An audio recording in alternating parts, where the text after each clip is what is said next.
Ó, nós aqui com mais uma aula para você. E aí, estão gostando das nossas aulas de revisões? Estão fazendo as atividades lá na Iônica? Muito bem! Então, eu espero que vocês estejam, assimilando os conteúdos revisados. E se estão gostando da aula, já sabe, dá um like aí, se inscreva no nosso canal, tá bom?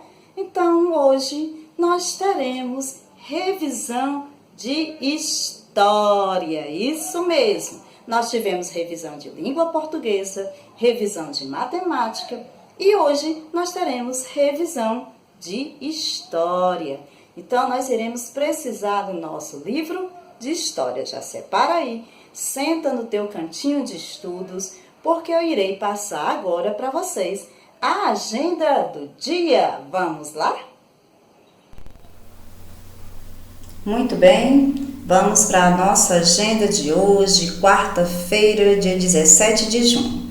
Nós teremos história, revisão. Nós vamos revisar formação do povo brasileiro, os primeiros habitantes do Brasil, a chegada dos portugueses ao Brasil e o período colonial. E teremos uma atividade de revisão na Iônica, ok? E teremos também aula de produção textual com a professora Kátia. Vamos lá? Peguem o livro de história de vocês, porque a nossa aula já vai começar.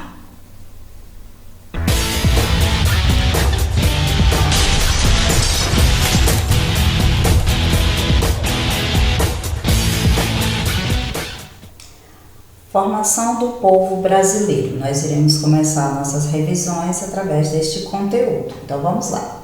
O Brasil ele tem um território imenso e, por isso, existe tantas diferenças entre as pessoas que aqui vivem. Observe essa imagem aí. Olha as diferenças físicas entre as pessoas. Não é só as diferenças físicas, nós vamos perceber as diferenças também culturais e sociais do povo brasileiro. Conhecer os diversos grupos étnicos, ou seja, as pessoas que têm uma cultura em comum, é fundamental para conhecer o Brasil. A formação do povo brasileiro aconteceu com vários grupos étnicos, os africanos, os indígenas e os europeus, árabes, asiáticos e muitos outros. Entretanto, nós podemos dizer que as etnias que formaram a base do povo brasileiro foram a do indígena, a do africano e a do europeu. Somos descendentes de vários grupos que viveram e vivem em todo o território brasileiro, povo que contribuíram de forma marcante na construção da nossa identidade. Assim, todos nós fazemos parte da história do Brasil. Foram 3 as matrizes, ou seja, aqueles que estiveram em maior quantidade na nossa formação. O branco europeu, o índio e o negro africano. Das relações entre as etnias, surgiram os tipos mestiços, que são o branco mais o indígena, marmeluco ou caboclo, o branco mais o negro, o mulato, o negro mais o indígena, o cafuz.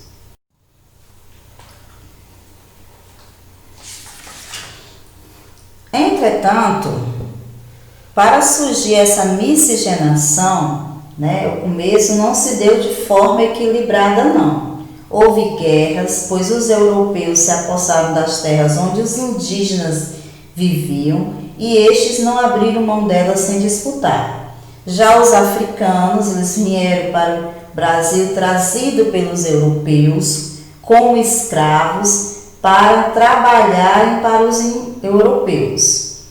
Certamente nós não podemos dizer que o nosso país se constituiu de forma pacífica, não. Ao contrário, o sangue de muita gente foi derramado.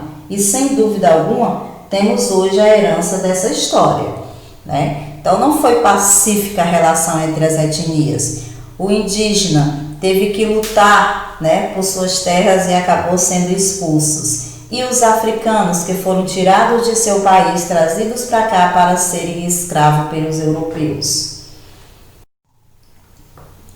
Essa relação entre a etnia está bem representada nessa imagem aí. Os negros, né, sendo trazidos, né, para serem vendidos como escravos aqui no Brasil, tratados como os animais, assim como os nossos indígenas, né, que também foram tratados como animais, porque para os europeus eles não eram seres capazes de se comportar, né, de acordo com a cultura deles. E os nossos africanos também sofreram com isso.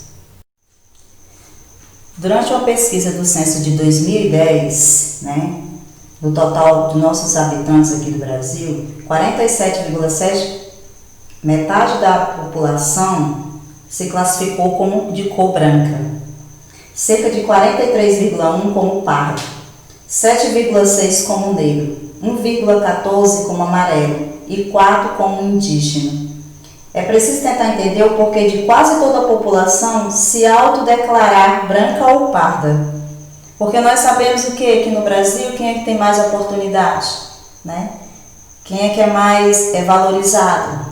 O branco, né? O pardo, o negro e o indígena, nenhum.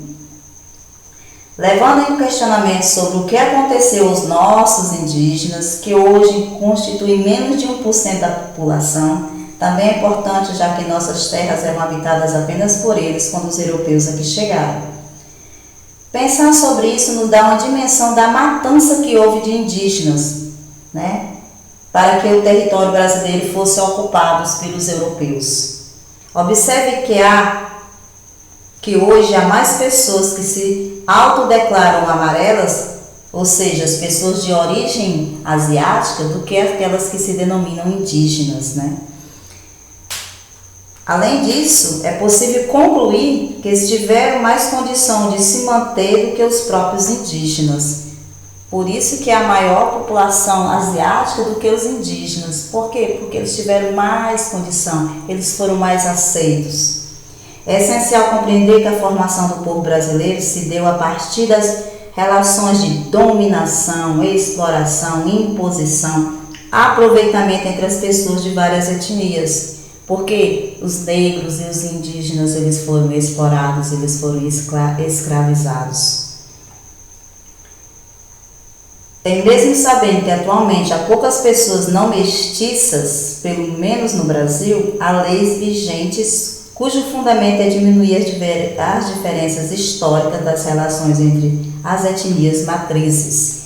Então, eles criam leis para diminuir a desigualdade social entre as etnias, né? A lei que existe aí nas universidades, né? A lei das cotas para quem é indígena, para quem é negro, para que eles possam ingressar na universidade, tentando assim amenizar toda a exploração que eles sofreram. Muito bem, meus amores, aqui nós estamos encerrando a revisão sobre os habitantes do Brasil, ou sobre a formação do povo brasileiro. Logo, logo, daqui a pouquinho nós vamos falar sobre o nosso próxima revisão destes conteúdos. Muito bem, nós agora vamos falar sobre os primeiros habitantes do Brasil, né? Recentemente nós tivemos uma revisão sobre eles, mas nós vamos revisar de novo agora. Os primeiros habitantes do Brasil foram os indígenas, né? Eles habitavam as terras brasileiras muito antes de os portugueses aqui chegarem. Os historiadores afirmam que havia por volta de 100 milhões de indígenas no continente americano. E só aqui, no território brasileiro, esse número chegava a 5 milhões de nativos aproximadamente. Com a chegada dos portugueses, os indígenas, no período da chegada dos portugueses aqui no Brasil, os indígenas se dividiam em 7 grandes povos, né? E aí eu trouxe o mapa para vocês olharem as principais famílias e os troncos linguísticos indígenas que existiam aqui. Alguns ainda existem. era o Tupi, na região do litoral, o Aruaque, na Amazônia, o G, ou Tapuias, região do Planalto Central, Caraíba, no Amazônia, e o Pão, Tucano e Xabuá. Hoje, para a gente estudar a população indígena, é comum agrupá-los conforme a semelhança existente entre suas línguas. Isso permite reunir povos com características culturais comuns.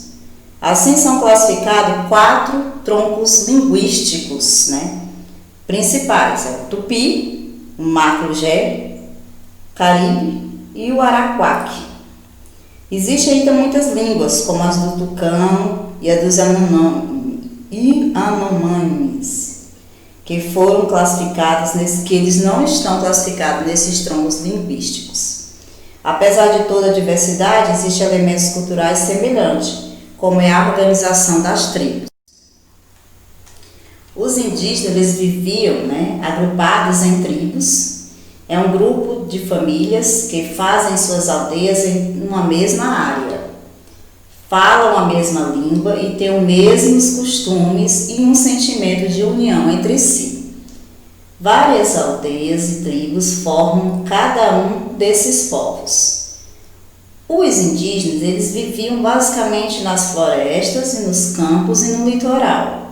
Em geral, as aldeias eram próximas aos rios porque era onde os indígenas obtinham água para a sua sobrevivência.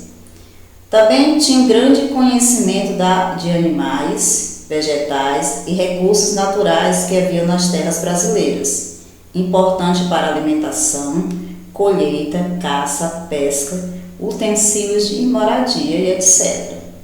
Era comum os indígenas se locomoverem por meio de caminhadas pelas matas, pelas florestas e pelos campos, ou utilizando as canoas nos rios.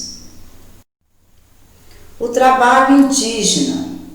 A maior parte dos povos indígenas eles viviam da colheita dos frutos da floresta, da agricultura e da caça.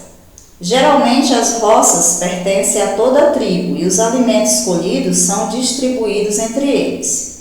Enquanto esperam a colheita, os indígenas fazem objetos de cerâmicas e utensílios para o trabalho. O trabalho era dividido de acordo com cada um a sua função.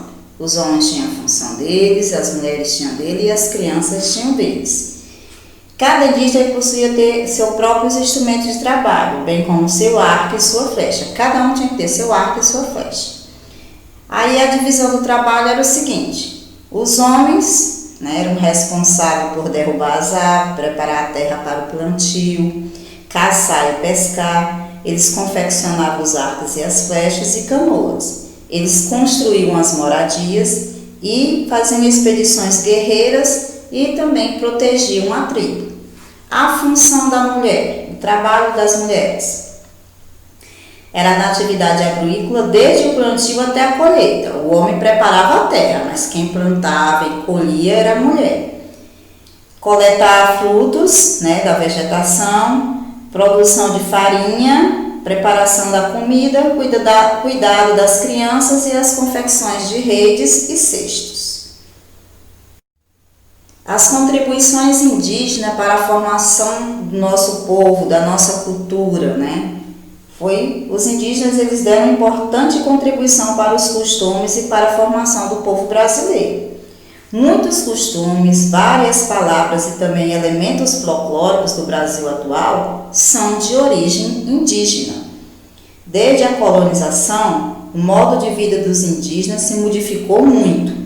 A cultura europeia influenciou de forma drástica a vida dos povos locais. Com o avanço da colonização, os indígenas foram desaparecendo. Muitos morreram em consequência da escravidão, das guerras empreendidas pelos colonos e das doenças que lhes foram transmitidas. Os que sobreviveram se refugiaram cada vez mais pelo sertão adentro. Eles saíram do litoral, onde eles viviam, e foram se esconder lá no sertão, no meio das matas. Apesar disso, os reflexos indígenas na cultura brasileira estão presentes nos nossos hábitos, no nosso costume e até no nosso idioma. Nós herdamos alimentos básicos da culinária, instrumentos musicais, artesanato, técnica de plantio, deitar da rede, várias comidas, pamonha, canjica, tapioca, foi o que nós herdamos dos indígenas. Enfim, o modo de viver deles influenciou e mudou e muito contribuiu para a diversidade da cultura do povo brasileiro. A relação entre os indígenas e portugueses,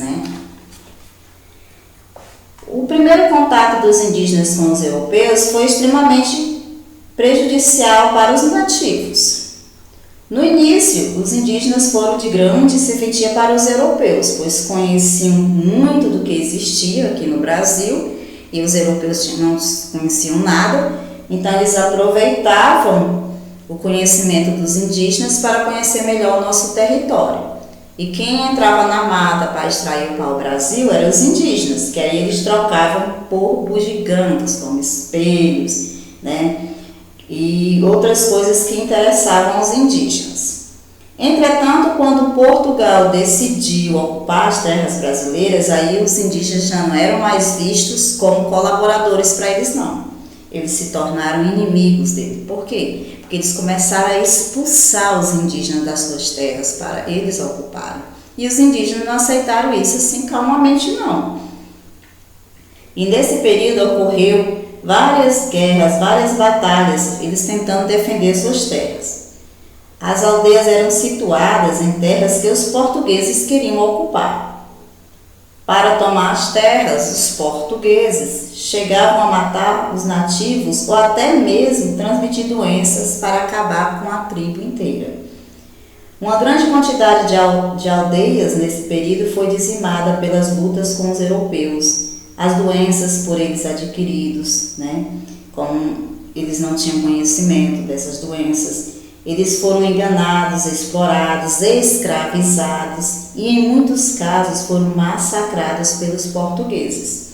Eram tratados como selvagens que precisavam ser domesticados. Ou seja, aos olhos dos europeus, os nativos daqui, os indígenas, eram animais, que precisavam ser domesticados, que precisavam aprender a falar, que precisavam ensinar a religião deles. Eles não viram que os nativos eram um ser humano como eles, que tinham os costumes deles e que deveriam ser respeitados. Hoje em dia, trata-se com a estimativa de existirem 206 etnias e 170 línguas nativas indígenas. Entretanto, ainda existem tribos que vivem em locais de difícil acesso na Amazônia. Por isso, esses números podem ser bem maiores. Os portugueses, nesse período, eles obrigaram os indígenas a seguirem a sua cultura, para que aos poucos fosse perdendo a deles e, consequentemente, a sua identidade.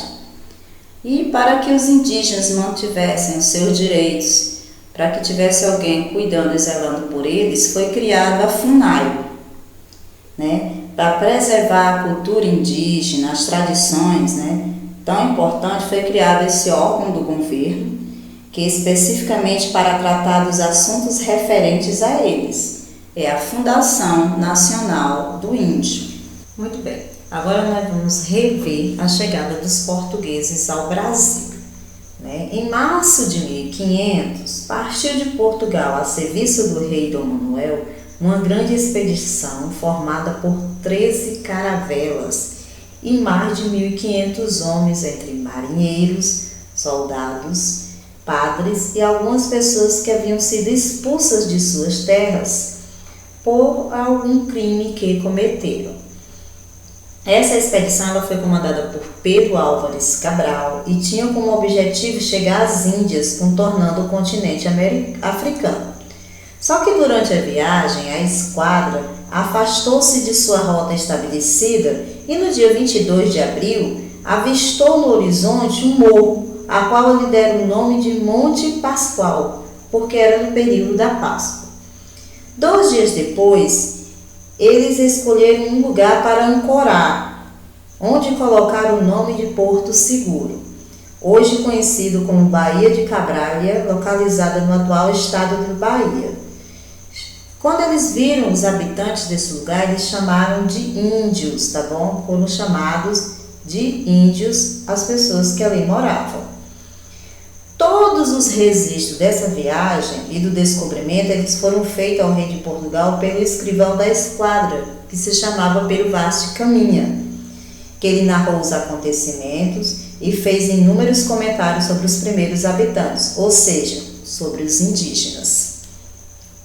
Sendo Portugal um país católico, também na esquadra de Cabral havia um sacerdote, Frei Henrique Soares de Coimbra, que nascido na cidade de Coimbra e que celebrou no dia 26 de abril a primeira missa do Brasil em ação de graça pelo descobrimento.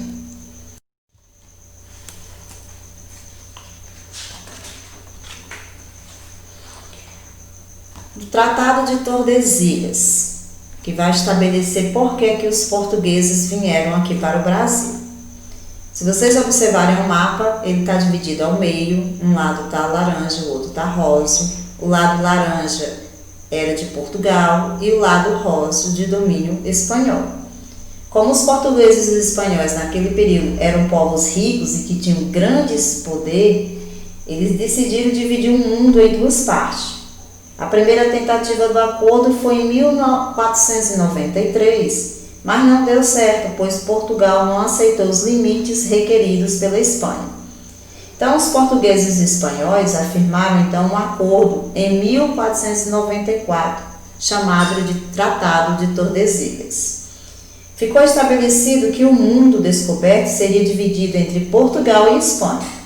Agora, quem não gostou muito dessa decisão foram os ingleses, franceses e holandeses e outros países, que achavam isso uma injustiça, pois o novo mundo era tão grande porque somente os dois poderiam dividi-lo. Esses países iniciaram também suas viagens com o intuito de conquistar territórios e riqueza. Os franceses e os ingleses atacaram as posses portuguesas e espanholas, praticando atos de pirataria, fato que enriqueceu os cofres dessas duas coroas.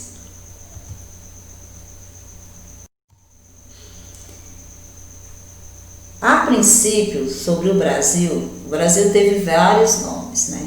No princípio, a tripulação pensou que estava chegando a uma ilha, então eles deram o nome de Ilha de Vera Cruz. Aí no dia 2 de maio, a esquadra de Cabral, após a celebração da segunda missa, deixou as terras brasileiras e seguiu viagem rumo à Índia, onde deveria manter o comércio e adquirir as especiarias. Com o passar do tempo, quando veio outra expedição para o Brasil, descobriu que o Brasil não era uma ilha, e sim uma grande extensão de terra. E aí ele passou a se chamar Terra de Santa Cruz. Só que com o passar dos anos, o pau-brasil, a madeira da qual se podia extrair uma tintura forte de cor de brasa, passou a ser a matéria-prima de grande valor, retirada em grande quantidade para ser vendida na Europa. E aí, em 1527, nossa terra passou a ser chamada de Brasil por causa da abundância de pau-brasil que aqui existia.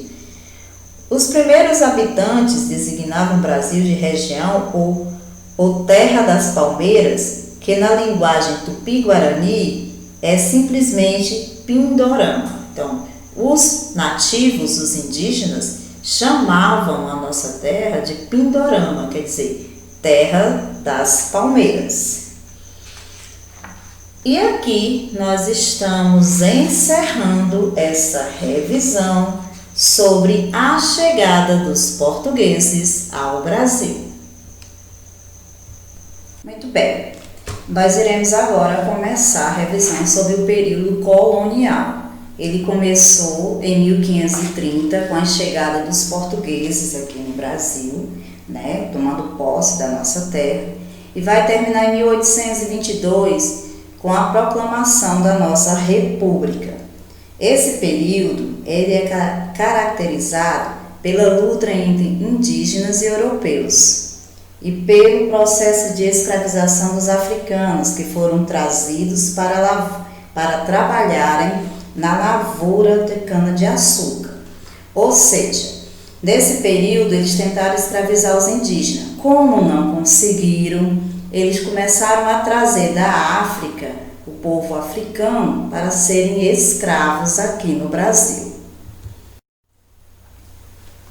Essa imagem que vocês têm aí é de um engenho de cana-de-açúcar onde os africanos eram obrigados a trabalhar como escravos, né? Porque a valorização da produção açucareira aumentava a procura por escravos, pois por volta do século XVI o açúcar era considerado um artigo de luxo na Europa e ele chegou até a ser vendido, né, por gramas nas farmácias de lá. A cultura da cana-de-açúcar foi responsável também pelo povoamento do litoral brasileiro e pela fixação dos colonos na terra. Muitas cidades foram fundadas, né? Muitas cidades foram fundadas nesse período. Ele foi o mais extenso, foi o mais longo da nossa história. Aconteceram muitas revoltas nesse período. Ocorreu também a miscigenação. Vamos lá. Muitas cidades foram fundadas, né? Crescendo posteriormente graças à venda e à compra da produção local. E os principais recursos que fizeram essa cidade crescer, o comércio, foi o da cana-de-açúcar, o gado, o ouro e o café. Ele foi o mais extenso, foi o que durou mais, mas houve muitas revoltas. Por que ocorreu essas revoltas? A insatisfação da população contra o domínio português e contra a cobrança de altos impostos. E foi nesse período que aconteceu a miscigenação, porque as etnias nesse período começaram a se misturar, né? Nós estudamos as etnias na formação do povo brasileiro. Então foi nesse período colonial que começou a ocorrer verdadeiramente a miscigenação. E aqui, meus amores, nós estamos encerrando a revisão sobre o período colonial. Bem, amores, a nossa aula de revisão de história chegou ao fim. Espero que vocês tenham tirado todas as dúvidas em relação a esses 4 conteúdos que nós revisamos, tá bom?